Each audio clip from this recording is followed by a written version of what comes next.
Within this course, we've seen how easily we can build out websites using Bootstrap and utilizing all the really cool functionality that comes along with Bootstrap. So bringing this into a project, and it allows you the freedom to create your website just by using your HTML code. So there are a few additional options that I want to still add in. So we've got all of these modals working, we've got our scroll spy working, we've got our animation working, so everything looks to be running properly within the website. So now what we can do is we can bring this out and actually use our source code that we were using within the web page and bring this back out into a CSS file.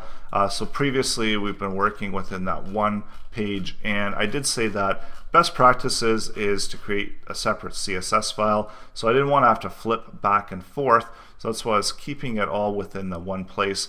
But now that we've pretty much completed the project, let's create a style sheet. So we're link rel and link out to style sheet, and we'll create a brand new style sheet. So href, and I'm just going to call it style.css, and close that off, create a brand new page, paste that in, and just save this as style. So now we've got the link over to our style sheet, and one problem there that we got to move that head down there, and just do a quick beautify of the code, open up our file once again just to ensure that everything is working properly. And remember, again, I did zoom it in, so typically 100% looks more like this than that really big size that we were just looking at.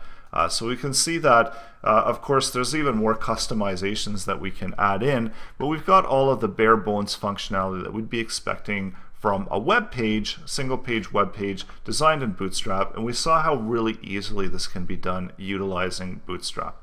And getting familiar with Bootstrap is a matter of practice. The more you work with it, the more you realize that all of these built-in classes that are within Bootstrap, you can really bring these into your web projects really easily. And if you're ever looking to find out more about what's available within the classes, it's always worthwhile to take a look through the Bootstrap CSS file, as well as going into the Bootstrap website and getting more familiar with what's available within Bootstrap. So within the documentation, you've also got examples here of how Bootstrap is being utilized and what you can do with Bootstrap. And then of course all the source code is always there ready to go to be brought into any website.